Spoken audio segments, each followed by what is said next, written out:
There's a lot of things that I've said over the years which were perceived to be crazy, and then suddenly they start to move mainstream.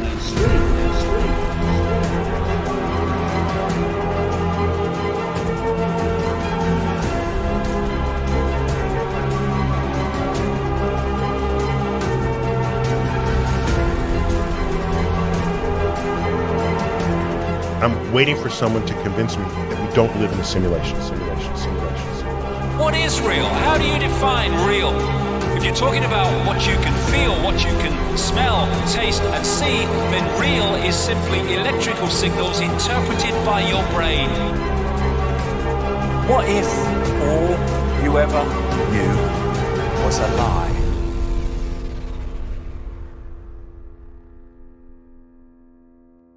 Joining us now is a man who needs no introduction. He happens to have predicted so many things that have come true. I think when 2020 came around, everyone was saying, well, I guess David Icke was right about this. He was right about that. Welcome back to the show, Mr. David Icke. David, thank you for being with us. Thanks very much, Ryan. Thank you. I remember the last time I saw you in person was in 2019. We were in New York City. And when I met you, I felt like I was meeting one of the Beatles because it was just so awesome to meet your presence. And I was trying to make a positive. It was a long time. That was when they were trying to ban your documentary film. It was kind of strange. That was like you had the film coming out, and every place you went to, they would cancel or they would do something because obviously you were putting out some information. And we sat down, we had some salad, and I placed the order. It was just awesome to be around you and to see how all your perspectives over the years have just kind of come true. So, David, the first question we have is, can you please tell us about this new book that's come out? Yeah, it's called The Dream, and it goes on from my last book, which was called The Trap, because, you can get to a certain point in uncovering conspiracy, uncovering reality, and you can reach a point of, if you like, here and no further. And you then basically create an eddy in a river, and the river is flowing by, but you're in the eddy going round and round and round. And I've never been interested in that stagnation, that way of saying, well, I've gone as far as I need to go. Because, when you look at how little of reality that we can actually see, it's so tiny, the band of frequency that we call visible light. It's laughable that no matter what you think you know and what we believe we've concluded, one thing is for sure, and cannot be questioned and cannot be challenged credibly. And that is that whatever we think we know, there's always more to know. There has to be, in the situation that we find ourselves with this narrow band of frequency that we can actually perceive, when infinite reality exists beyond its frequency limits, if you like. So what I've done, Ryan, since 1990 is just pursue deeper and deeper in the rabbit hole, knowing that wherever I get, the rabbit hole goes deeper still and deeper still. And so I started out uncovering and communicating if you like, the 5 sense level of all this, the names, dates, places, the tangible. And then I reached a point of uncovering that and seeing how the web works in the world of the seen. And then I thought, but hold on a minute, when did this start?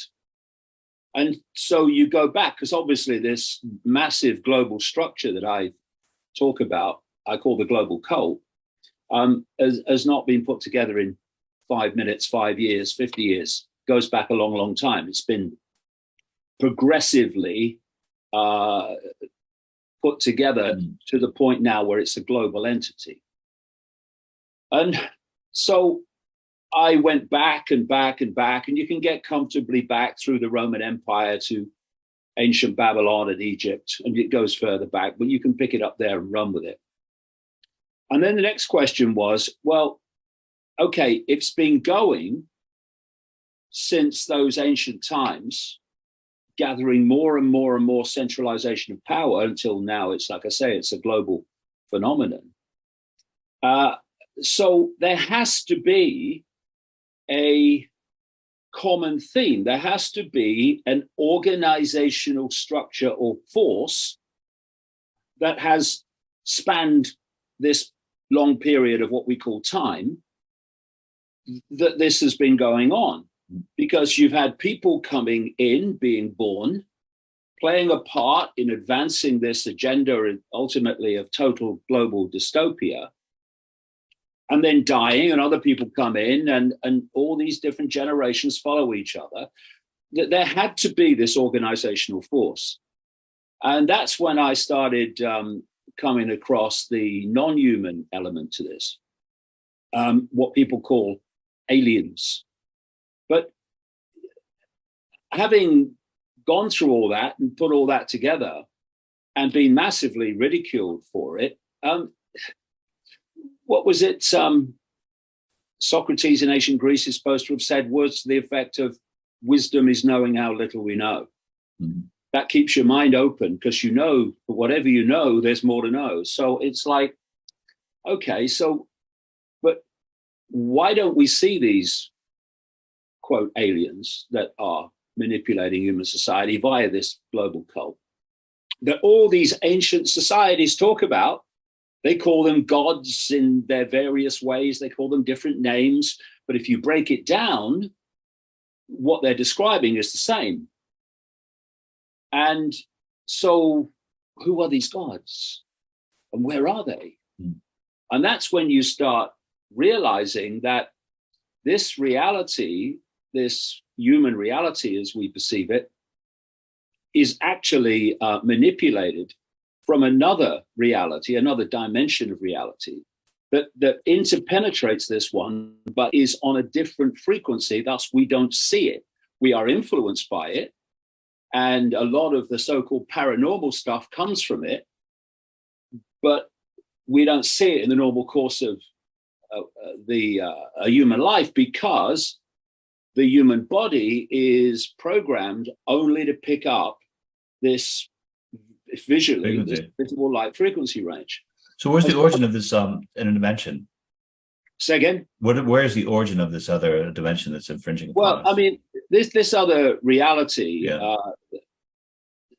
esoteric thinkers and going way back have called it the fourth dimension as opposed to the third dimension. They've called it the astral.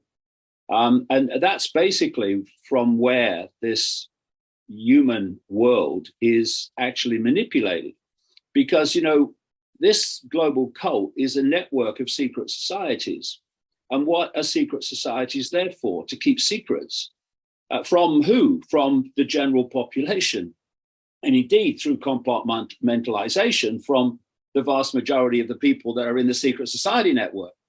And the great secret, or one of the many great secrets, is that this world of the seen is actually being manipulated from the unseen. And this global cult is the unseen's vehicle for manipulating the world that we perceive. And this then continued. And then I got, immediately after the turn of the millennium, in fact, just before that, I really got into the nature of reality, the illusory nature of reality. The fact that physicality is how we experience the world, but it's not actually physical, and so on and so forth. And then just after the turn of the millennium, I just had this overwhelming, if you call it knowing, if you like, that actually we live in a simulation, a very advanced version of a virtual reality game.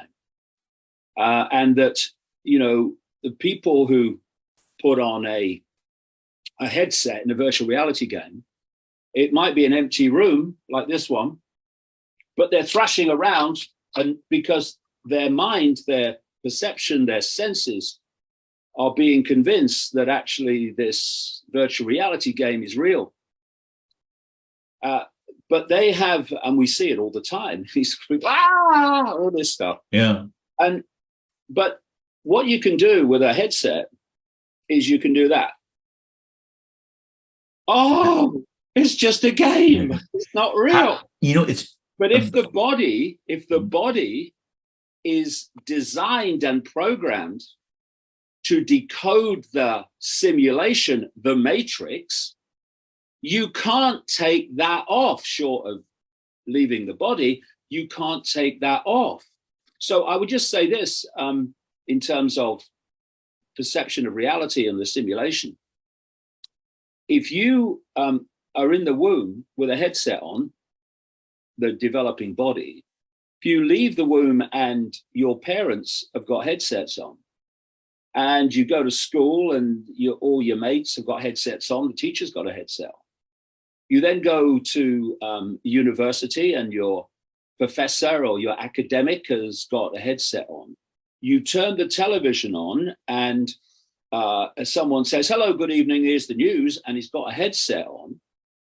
And everything that you go to work and people around you in your job, your company, whatever, have all got headsets on, and they're all decoding reality in basically the same way, because that's what this does. It's a biological headset, let's put it that way. Then, of course, you have no other means of comparison between the reality you're experiencing and the reality that lies beyond that realm that you're experiencing. So, of course, it becomes your complete reality. Well, how would you take it off, though? How would you take the headset off? And I'm so glad you brought up the simulation, David, because I had to say lately, when I look up at the sky, it is always when I look up at the sky, that is when I get the biggest intuition or feeling that this is a simulation. The sky just does not look real for some reason. I don't know. And I've noticed it a lot more lately. I don't know if it's always been this way. But when I look up at the sun, when I look at the moon, when I look at the formation of clouds, there's something off. It is a deep and intuitive feeling. I don't understand why, but I want to bring it to your attention. It's funny you should say that, because around, what would it be? Maybe, I don't know, 2003, maybe something like that. I was sitting not a million miles from here at a cafe, sitting outside. And I looked up, just to look up at the sky as you're talking about. And what I saw was a massive dome. Really? It was the Truman Show, where it was all within that dome, but everyone thought it was real. It looked like that. And whether that's literal or symbolic, I mean, a lot of communication comes symbolically. What's interesting is that when I first had this this knowing that this is a simulation, what I also got at the same time was that the limit of the simulation at this level, we'll get into there's other levels of it, is the speed of light. And the speed of light's not the fastest speed possible. It's the speed of this this simulated reality. And in 2021, in Scientific American, an academic wrote an article in which he said, this is a simulation, i.e. believed it was a simulation. And the limit of the simulation is the speed of light, which is like nearly 20 years after I got that stuff and started talking about it. The point being, though, a very interesting point he made. He said, one of the things I've been pointing out over these simulation years, if you like, is that what we call the laws of physics in this reality are actually the laws of the simulation. They're the encoded nature of the simulation. So if you have a virtual reality game, whoever's created the game writes the codes that control the game. And that's what the laws of physics are. This is why when people have near-death experiences and they leave this reality, they experience a very different reality, very different nature of the laws of physics. And so what he was saying is that you can have the encoded rules of the game, but you're always going to be limited by your processing speed. And he related, I think rightly, the simulation limit of the speed of light to processing speed. Okay. And so what has been happening, as you will know, since I started talking about this, because when I got this, obviously the first thing I did was start searching around. Who anyone else saying this?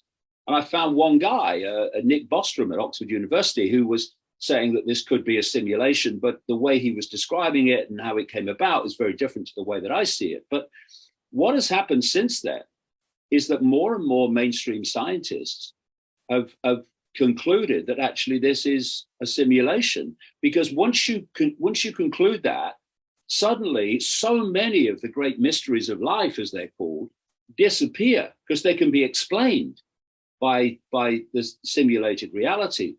And what's where I've gone in the dream, big time, deeper in the rabbit hole. I think there's some things in the dream. There's quite a lot in the dream that has never been written before. And what I've gone into, I started with the trap and now deeper with the dream, into this whole idea of reincarnation. So I looked at— Is that a trap, by the way? Is that a trap? It's a trap. Because, yeah. I don't.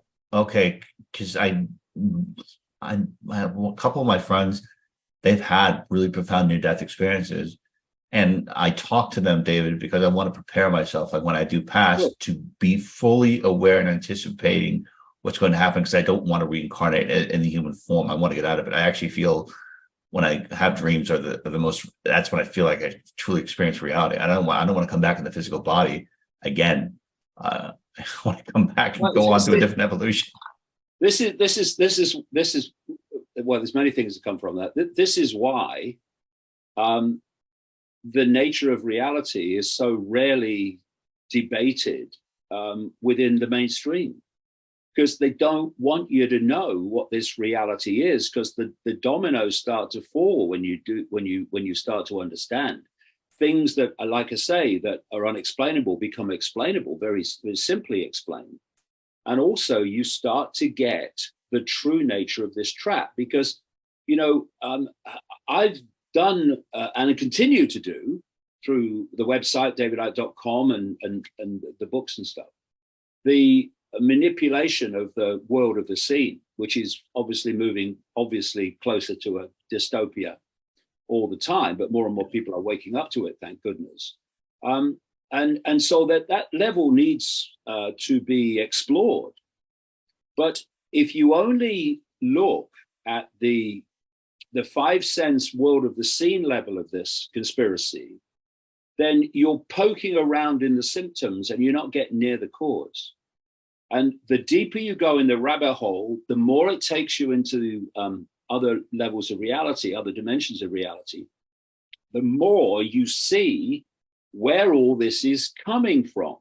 And this global cult is not where it's coming from. It's a vehicle to express in this reality where it's coming from, which is another reality. So I looked at this whole reincarnation philosophy, and a few things came to my conclusion. One is that reincarnation is real. The reincarnation of consciousness is real. And secondly, the usual explanation of reincarnation is a trap. It's a nonsense. If you look at the mainstream scientific projection of the size of the universe, and you compare that with planet Earth. planet Earth is about a billionth of a pinhead compared with what they perceive to be the size of the universe. And it seems to me that the idea that you have to keep reincarnating on a billionth of a pinhead to learn the lessons so that you don't have to reincarnate is ludicrous to me.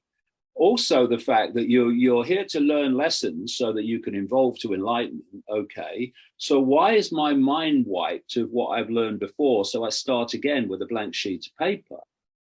And it seemed to me that when you leave the body, when consciousness leaves the body, actually the trap continues, because, you know, near-death experiences, they give very consistent accounts of the tunnel or other versions of it, of being met by their religious hero, whatever religion they follow, being met by loved ones and what have you. And then there's this common theme of either you're given a choice, you can leave or you can go back, or no, your mission's not finished yet, you have to go back. And there's this concept again and again of a threshold.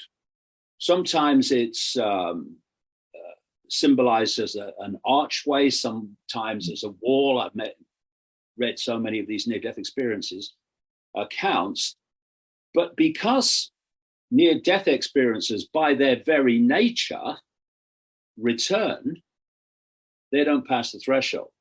So my question has been, what's on the other side? And as I put this together in the dream, it seems to me very clearly, because the way I work, and I've always worked, all the stuff that's turned out to be true has come from the same source. It's part intuition, like you just know that this is a simulation and the speed of light is its limit at this level. But also merging with that all the tangible things that you can access. One of the things I've done in the dream is look at people's different accounts, because there are some people who claim, and certainly the ones I quote I think are genuine, to have memory of the pre-life realm. And what I find very compelling is that those memories tend to include technology, because, you know, we think that this physical realm of human is where technology is, but that's only one level of it. Technology goes on into other dimensions as well. And you know, what we call AI, that's just exploding now and taking the world over, I say that's coming in from the astral, from this other realm, and that AI is actually running the whole bloody show on behalf of this consciousness, which expresses itself as quote aliens in their different forms, but actually in its foundation form is a state of consciousness. The Native Americans, or some Native Americans, call it Wetiko, or a mind virus. It's a very good description of what we're talking about. And this astral technology, which is obviously very much more advanced than what we see, is actually running the whole show. And what is the whole show? Yeah. It seems to me, and again, this is from multiple sources over the years, that as the Morpheus character in the Matrix was holding up a battery and saying that this is a computer-generated dream world designed to turn humans into one of these, a battery, that was a profound statement of truth. Because what is happening is this force, this consciousness, this Wetiko, the Gnostics called this force Yaldabaoth, or the demiurge, different names in different cultures, but it's a state of very imbalanced, distorted consciousness. which is running this show, through AI technology.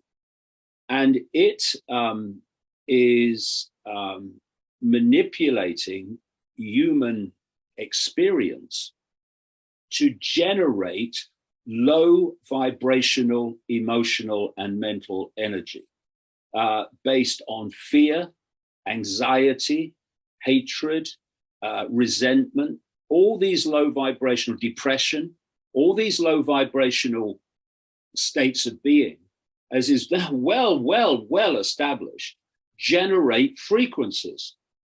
And if you are in a state of love and joy and happiness, then you are generating high frequencies. If you're in these low frequency states based around the base central state of fear, then you're generating these low vibrational frequencies.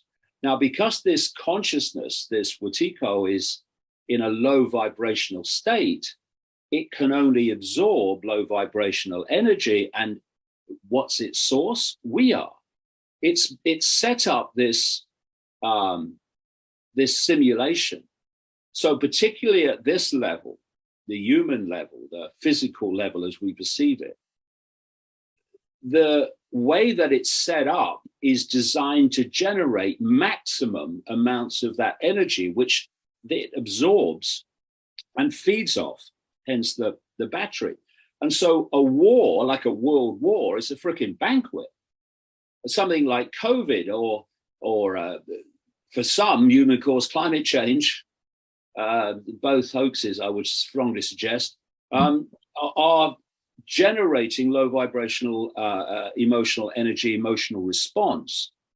And so my question was, so many people in this world, and maybe, you know, a lot of people in the West don't recognize this if they haven't traveled, but if you travel, you see that the great majority of the human race is having a very, very hard time just surviving.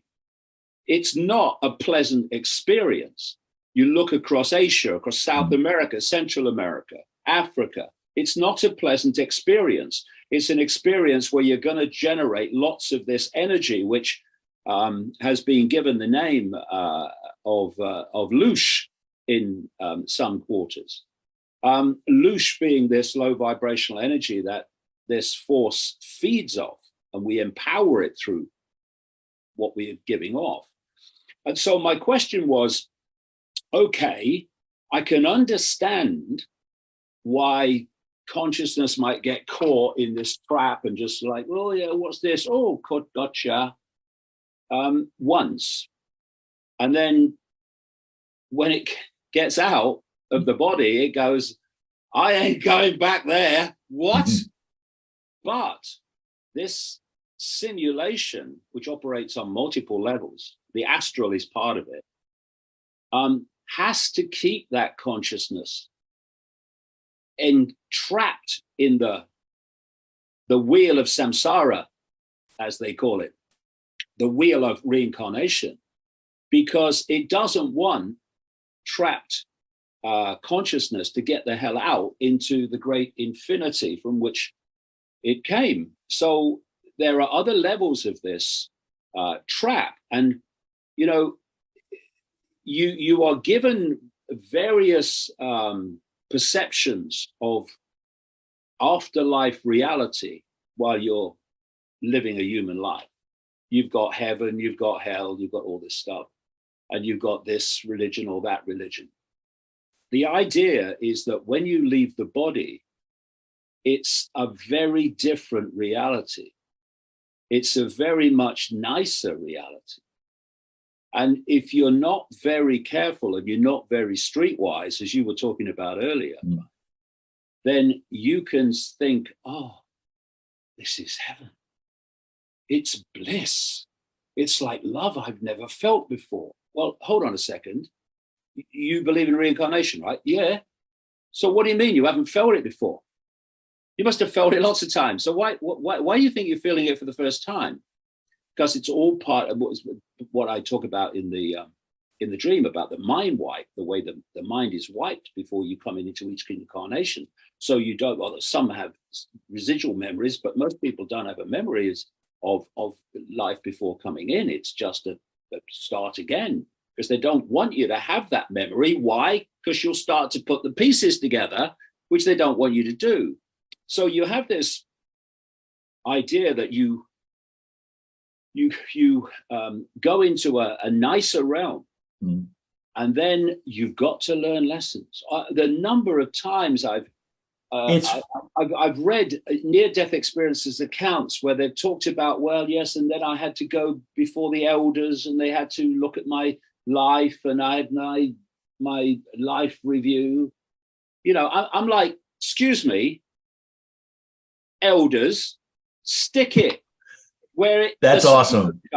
I'll decide as unique infinite consciousness what I do with my experience, not you sitting around deciding what my next incarnation will be. And what I'm saying, Ryan, is that this is all part of this trap that holds you on the wheel. And you know, you talk of, I've read so many accounts from near-death experiences who say that, oh, I had lessons to learn. I had to come back, and I did this in a previous life, so I had to experience this, and all that stuff. It's all part of the trap. And what I'm saying, just to complete the circle here, is what we're experiencing is an induced dream. An induced dream, where the dream is induced by the information that we are being fed. And I remember a long time ago, when I was a mainstream journalist at the time, and I would wake up in the morning, and I'd put the radio on, and it would be a news station. And I think, oh, what's the time? Oh, I've got another 10 minutes. And I'd go back to sleep for what seemed like a long time, but it was only a few minutes. And I'd dream, day after day after day. And when I woke up from the dream related to the story that was on the radio. Oh. So that was an induced dream. And that's what I say this is. It's an induced dream. We are being given, being fed a version of reality through the headset, the biological computer, as I call it. And if we don't invoke expanded states of consciousness to override that program, to override that perception of reality we're being fed, then basically the AI, as I would say it is running the show. But what consciousness can do is override that. And the people that open to consciousness and override the program, they're called the mavericks. They're called people who are awakening. Awakening from what? Awakening from the program. Because what I'm saying in the dream, and I expand upon it in not just say it, but give the evidence that I say supports it, is that what we call mind is an AI phenomenon. It's running through this biological computer, and it's dictating our perceptions absent consciousness to override it. So I found it interesting when I look at the spiritual teachings and of various and many kinds. They have one thing in common. They have a lot in common, but they have this one in common. And that is, they say, you've got to get beyond your mind. You've got to get beyond the barrier of your mind. So my question is, so what the hell is the mind then? Right. What is the mind? What is this thing that we have to get over to become enlightened? So it's something that's stopping us becoming enlightened then. And I say that's an AI program running through the body. Well, David, I love your answer. And one thing I really respect is that I love that you called out this whole council of elders, because I've heard a lot of people that have had near-death experiences that said you get the life review where you experience the action and repercussions of every action you put out into this world, which makes me wonder if these interdimensional beings that are trying to infringe upon reality will experience repercussions for what they're doing. But this idea that talking to some people who've had near-death experiences, they said, okay, well, after you die, you're in the human form, but then you become spirit. And then as you progress from spirit, then you realize that you are source. You are one part of the one infinite consciousness. And you had said many years ago, I've always taken this to heart. You said you are a point of attraction of infinite consciousness. And that quote from you has resonated with me for so many years. And sometimes when people ask you who you are, I said, well, I'm a point of attraction for infinite consciousness. But it rings so true. And if you are infinite consciousness, say, for example, you are just the one consciousness of being, wouldn't you want to have the curiosity of just trying to experience reality from all different types? I mean, do you think that this reincarnation cycle in some way may not necessarily be a vicious part of interdimensional beings, but as a result of the one being known as source, which has insatiable curiosity, which wishes to experience all different experiences through different types of its imaginary creatures, not as humans? Yeah, well, that's an interesting point, but I would say this: beyond the frequency band of visible light, which the only thing we can see as a human, in terms of here and now, is infinity, an infinity of forever to explore. And if you look at the human world, it may seem diverse to an extent, but it's not really. If you look at all the different cultures who have different ways, it seems, of looking at the world, it's amazing the common themes that you find. Okay, so you come into the world and you grow up, you go to school, you get told what to think, you get told not to think. You go to university, you get told not to think in a higher level. You go out into the world and you are constantly interacting with people who've been through the same system. You get married, you have children, you grow old, you die. Or the body does. It's an incredibly circular, repeating cycle of experience, when beyond it, all infinity, all possibility lies. The amount of possibility that humans experience is absolutely tiny.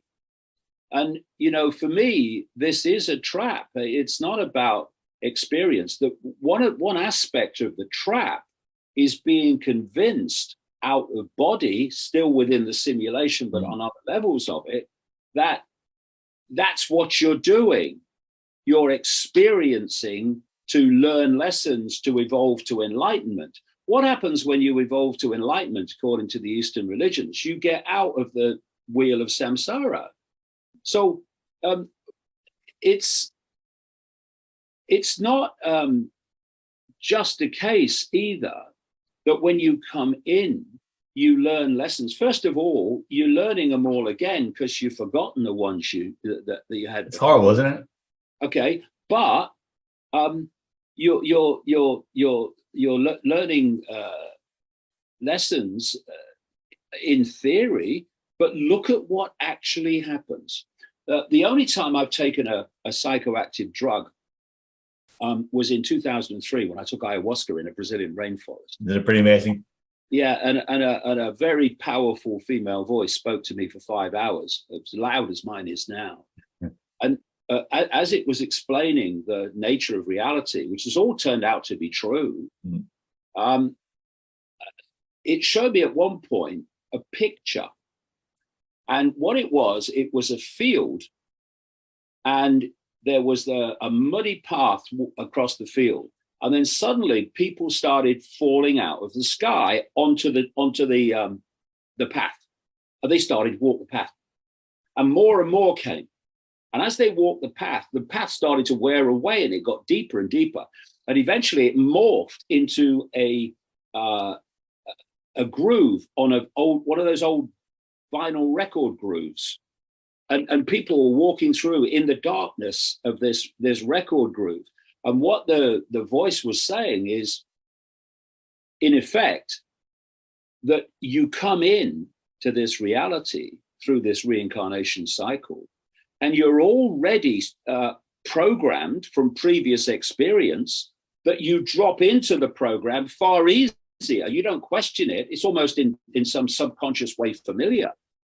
And you drop into the program. And so what can happen as you have so-called life after life after life, human, is that you become more and more and more ingrained and perceptually entrapped by the constantly repeating experience. And so you're going further away from enlightenment and an understanding of the true nature of self. How do you break out of it? And not closer to it. How do you snap it? Because David, I don't want to come back. I know other people don't want to come back. I mean, is this your last one?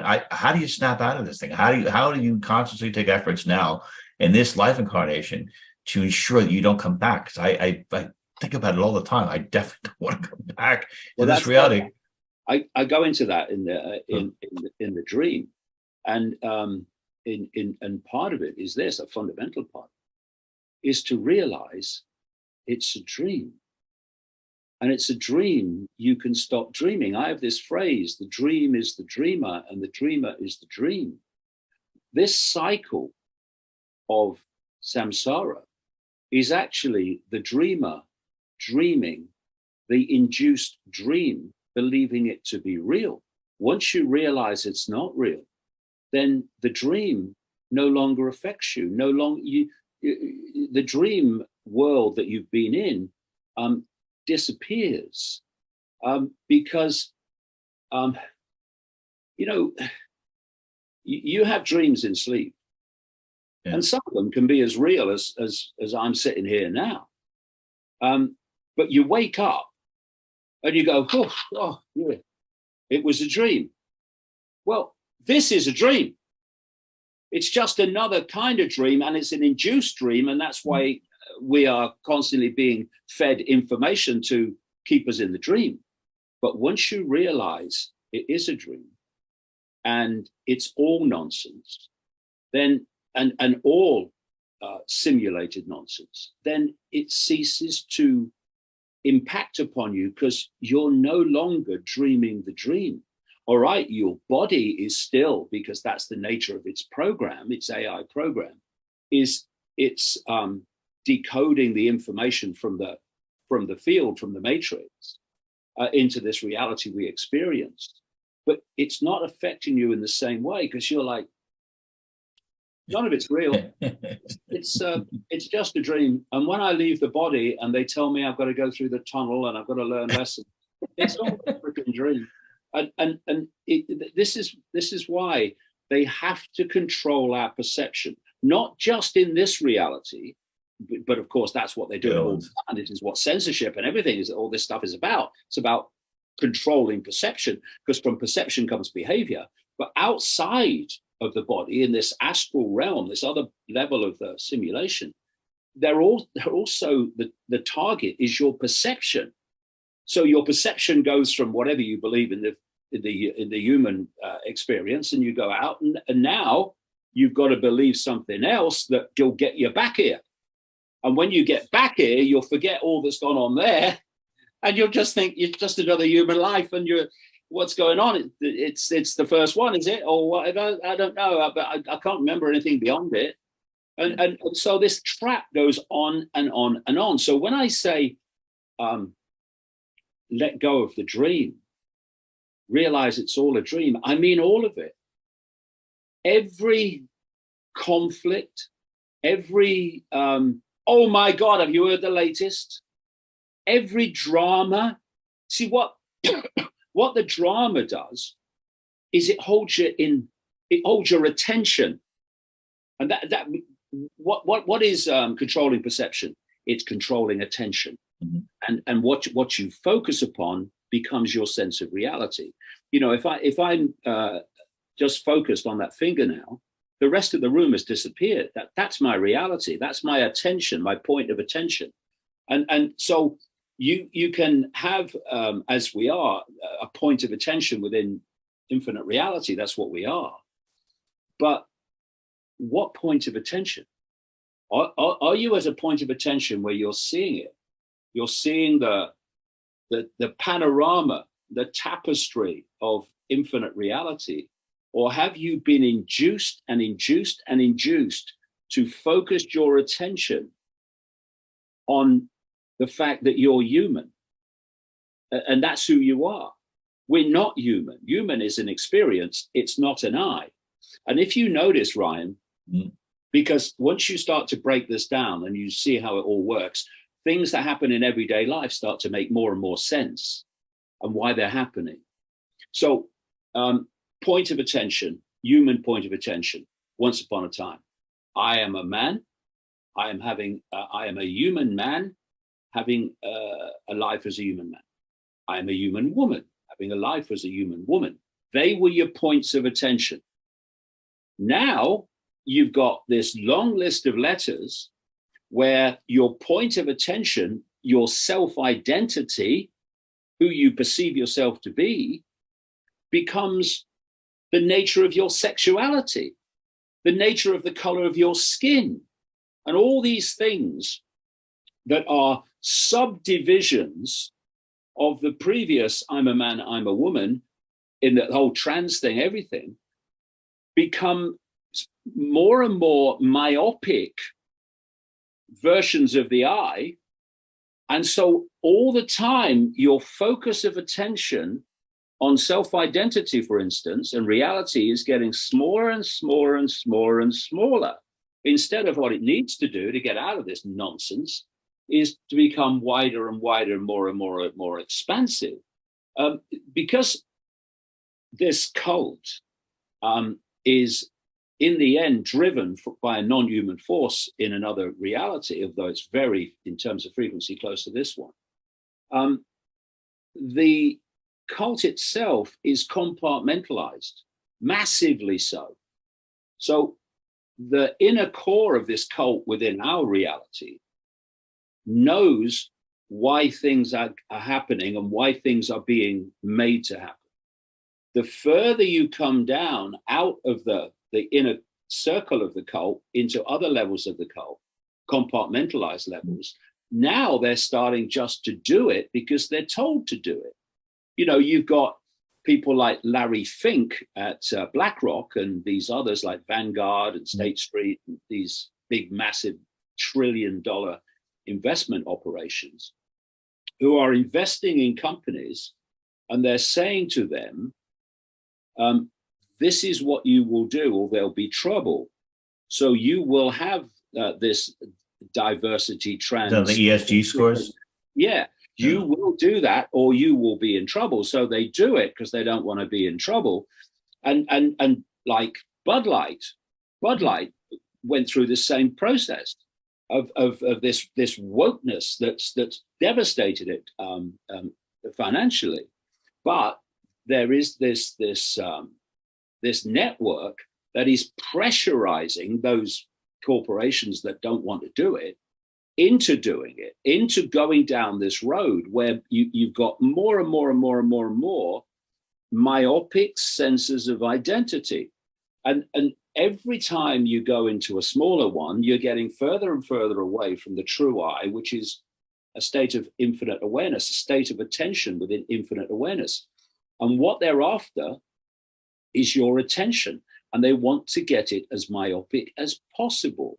And this is why you're having this hysteria of censorship, because the censorship's saying, if we're going to control and hijack completely people's perception of attention, then we can't let them have access to other ways of looking at the world and reality.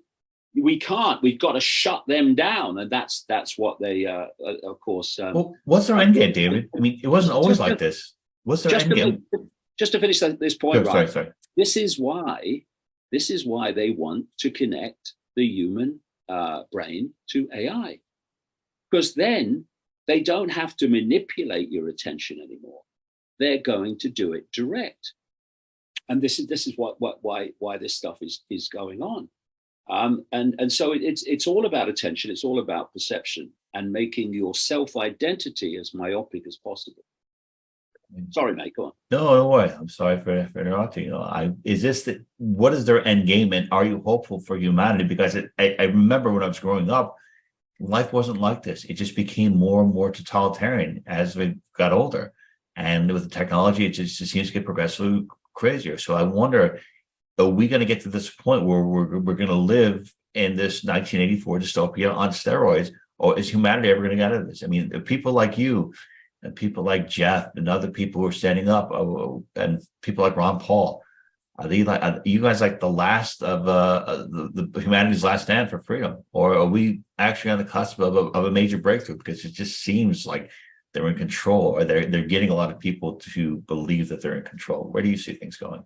Well, that depends on how many people are awakened from the dream, to be honest. Okay. And people are awakening from the dream, but different levels of it, not the level I'm talking about now, but levels of the fact that there is a global manipulation going on, which is pushing the world towards dystopia. More and more people since COVID have got that one. Mm. So that's encouraging, because when I started out in 1990, I mean, you couldn't. You're a lone wolf. Interest, I mean, but now it's fantastic how many people can see at least levels of where this is going. But it's difficult to call, because it depends on how many people awaken from the dream. And what we've seen over the years, over the decades, the millennia, is that there are three types of mentality, basically. And the first two types have been responsible for every tyranny in history. The first type is that which just takes what it's told by authority and believes it without question, just does what it's told. And the second type is that which can see it's not right and would rather not do it, but fears the consequences for itself of not doing it, and thus does it anyway. Now, those two mentalities have been responsible for every tyranny in history, because fascists, for instance, don't bring in fascism. There's never enough of them to do it. Fascism emerges because the population acquiesced to fascism, and in the end acquiesced to it so much it becomes them. And then you've got the third group, and this is the group we're talking about now, which can see that it's not right on some level, or even massively, or to some point can see it's not right, and will not cooperate with it, will not cooperate with its own enslavement, will not cooperate with its own children and grandchildren's enslavement.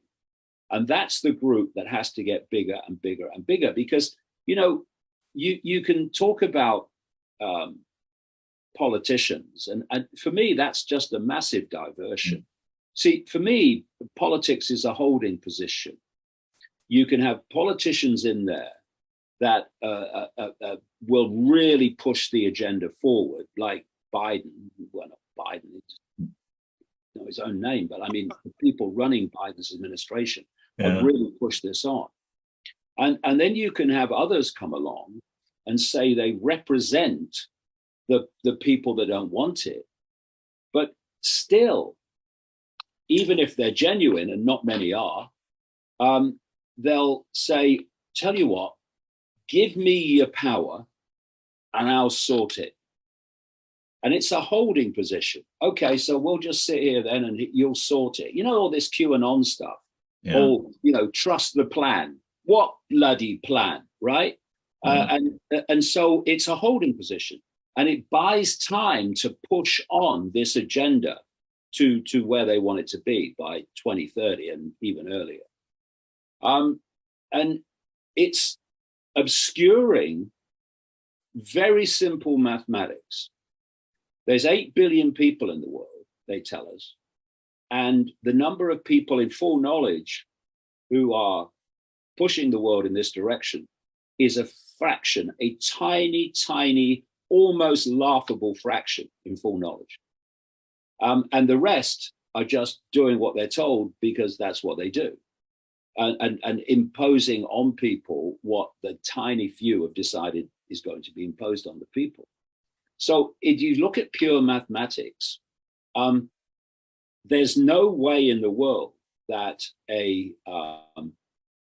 tiny few should be able to impose its will upon 8 billion people. The fact that he can do it is the first two groups. That's how it's done. And the third group is where the answer lies. And it's in complete non-cooperation with our own enslavement. I mean, we've got a guy in London, right, who is mayor of London. He's called Sadiq Khan, extraordinarily sinister man, Labour Party politician, but actually just a gopher for the deeper levels of this. And he's imposing upon the entirety of London, outer London as well, something called the ULEZ policy, ultra low emission zone. And by the end of this month, it will mean that people who don't have vehicles that are acceptable to this ULEZ policy are going to have to pay £12.50 a day to use their vehicle. And he's putting cameras all over the place and number plate cameras to pick up this stuff, because it's not really for that. It's for obviously much more expansive control reasons. Now, I don't know, what is it, 10 million, probably more people in London, and probably 8 million don't want it. But one man is imposing it. Now, what's starting to happen in London is more and more people are taking action to not cooperate with it. We've even got councils in London now who are saying we won't put up the signs. Councils within the Great London urban area that this Sadiq Khan runs are saying we won't put your signs up, so you can't have your bloody ULEZ. And this is what needs to happen. More and more people need to first of all see what's happening, and then I'm not having it. Because if people, like in the second group, or I can see some of it, I don't want it, but what are the consequences for me?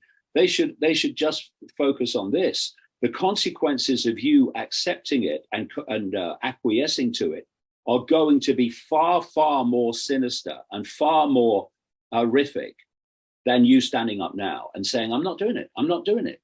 Yeah. And this is what it needs. You know, that guy, Sadiq Khan, it's just an example, but a very potent one. He sits on top of a structure where there's people all the way down the structure of the Greater London Council that are administering and putting into imposing on the people policies of this one man. It's just very symbolic of this global cult and how it works. Now, a lot of them, certainly in the lower levels of the council, will be subject to this £12.50 a day because they won't have a vehicle that complies with the ULEZ policy. But they're still helping to impose it. And, you know, if people just said, we're not cooperating, we are not going to do this, then this guy Khan has no power. The power is in the acquiescence of people to what he says should happen. One bloke. And, you know, people say it's not possible for a few to control the world. It's dead easy. It's dead easy because of this structure. If you imagine a pyramid, and at the top, you've got the inner core of this cult. And as you come down, you've got progressively levels of the pyramid, human society, that have less and less and less and less and less knowledge that there is an inner circle of the cult, or there is a cult at all. And so the whole pyramid, the whole of human society, is controlled by a simple combination of imposition and acquiescence. Without the acquiescence, there can be no imposition. So the two have to go together. So the inner core of the cult decides this is what the policy is going to be for the world, for the country, whatever it is. And the next level under them of the structure says, I'm going to acquiesce to what you told me, and I'm going to impose it on the level below me. And very soon after you come down from that inner core of the cult, you're meeting levels of human society that have no idea there is a cult. All they're doing is accepting imposition from their perceived above and imposing it on their perceived below. And so it comes down the pyramid: imposition, acquiescence, imposition, acquiescence, imposition, acquiescence, until you reach the level of the mass of the population. And if we acquiesce to that level of the pyramid that's imposing it upon us, imposing that will upon us, governments, corporations, banking systems, all these levels that impose upon us, then we complete the circuit. We complete a circuit between the inner core of the cult and the mass of the population, in which the will of the cult becomes the life of the population, simply through imposition, acquiescence, imposition, acquiescence. And at some point, that acquiescence has to be broken, because without that, there can be no imposition. But what it takes is, first of all, the self-respect to look and see and question, and then the self-respect to say, I'm not bloody having it, and I'm not playing my part in it being imposed. And if enough people do that, the house of cards comes down, because that's what it is, a house of cards. And what's interesting is that, again, if you look at what brings down tyrannies through history, it's never the majority. It's never even nearly the majority. It might be in the end, and they say, oh, we did it. Well, actually, you just followed those who did it. But it's a small number of people, relatively, who are in that mindset of, I have self-respect, and I'm not giving it to you. And I'm not accepting what you are seeking to impose upon me and my family. They're the ones that start the dominoes falling, until eventually the whole thing comes down. And it's never 50%. It's never even nearly 50%, which is very comforting, because it ain't got to be 50% to do it now. But that's the mentality that we want. And you know, a lot of this, all of this, in fact, this spiritual awareness and this knowledge of the true self-identity, the true infinite I, and what I'm talking about, absolutely come together. Because if you believe that what you are is a human being for 70 years and 10 or less, then that gives you a certain way of looking at the world. And you're seeking to eke out your human life as long as you can.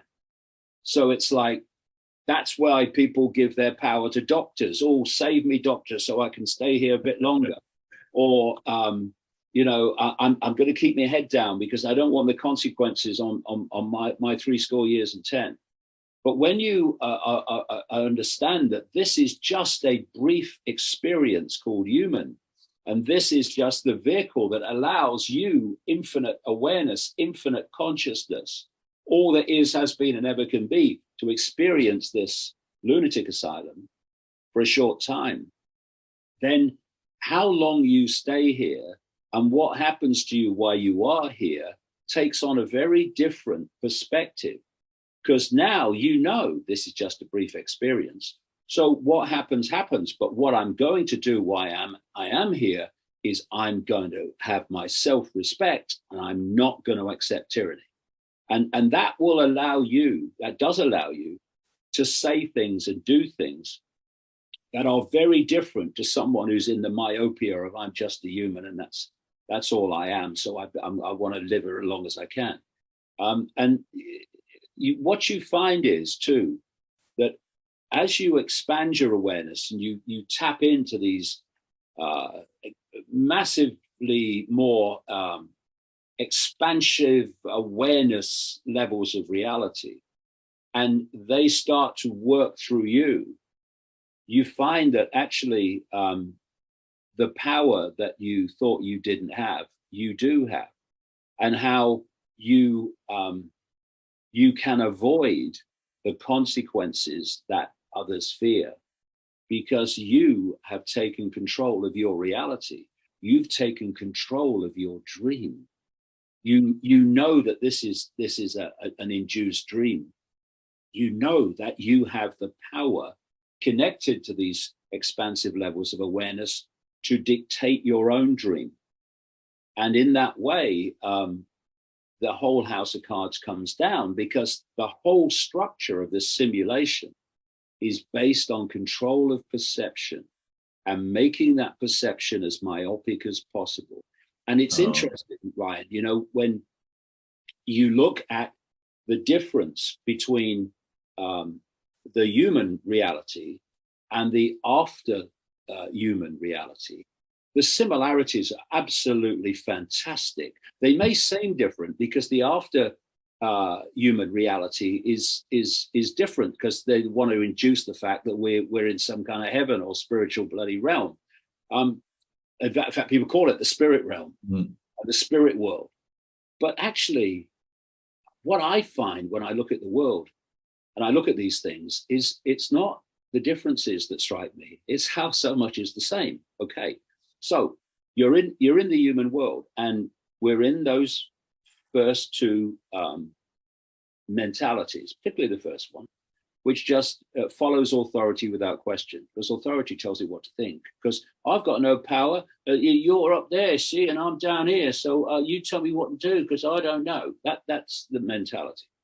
So you give your power away to authority.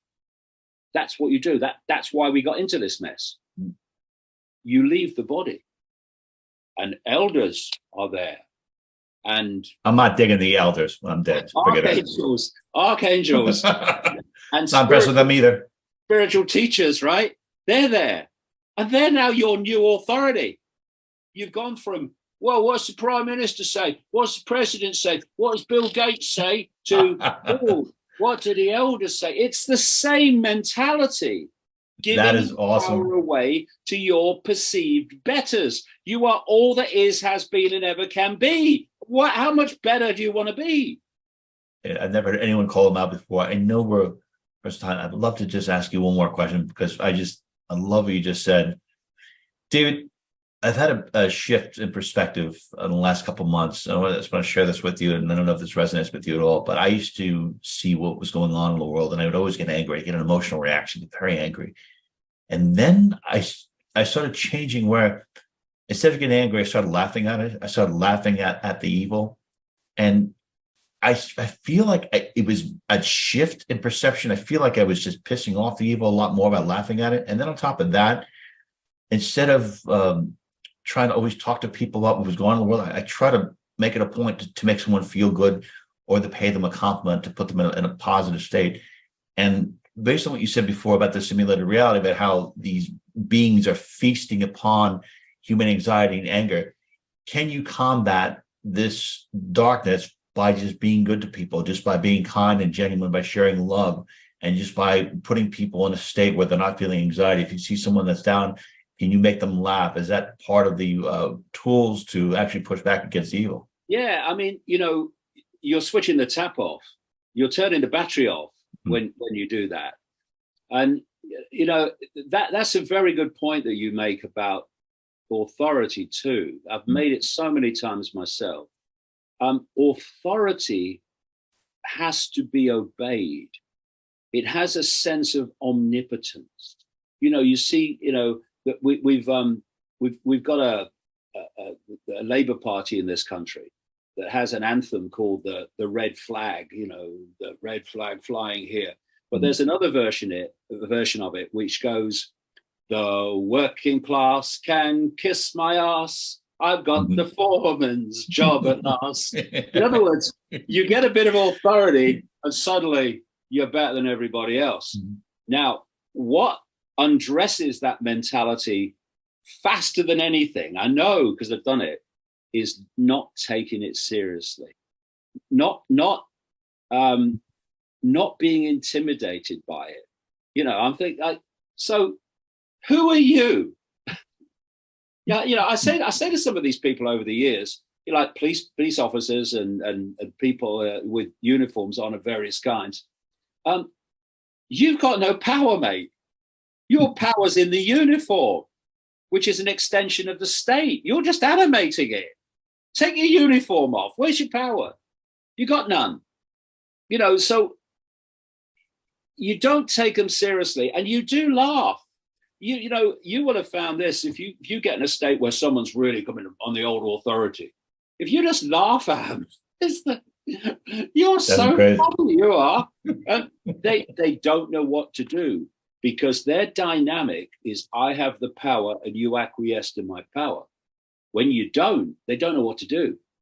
And that's why I've lived my life over the last 34 years now, when I've been on this road, just actually calling these people out and calling them what they are. I mean, let's not look at the UN Secretary General, Antonio Guterres, and say, oh, he's an intelligent man. He's a moron.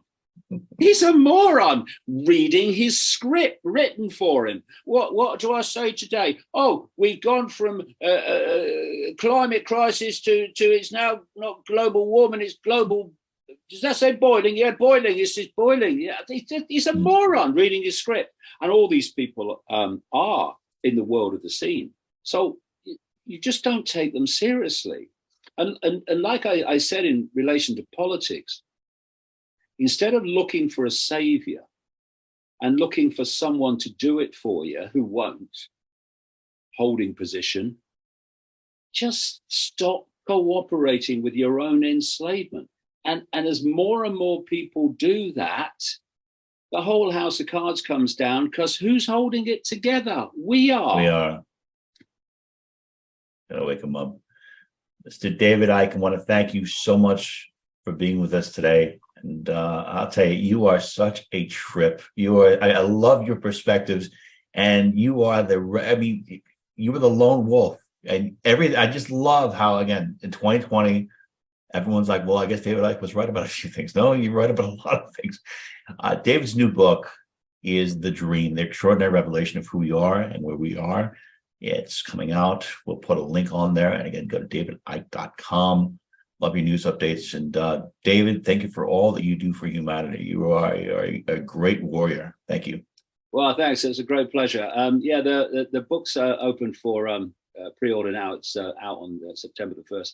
And I'm on well, it's going to be interesting, Brian, actually, because I'm doing a speaking tour in England the first time. Is that the hidden tour? Yeah, the secret tour. Yeah, I'm banned from 26 European countries. Good. Wow.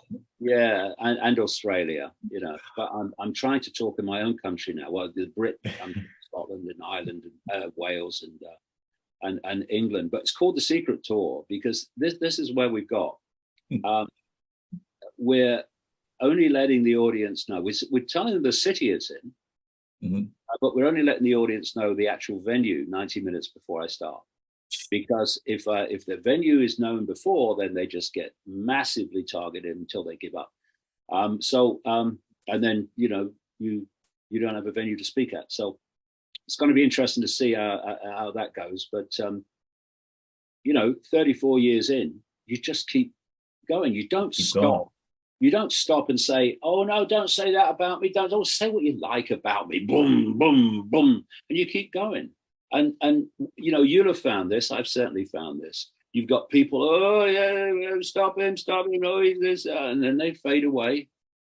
Whatever happened to them? Oh, no, boom, boom, boom. And then others come in and they have a go and they fade away. Whatever happened to them? I've seen them, heard from them for ages. Boom, boom. And you just keep moving and keep walking. And you don't get caught in defending yourself or trying to justify yourself. You just do what you know to be right, and the outcome will take care of itself.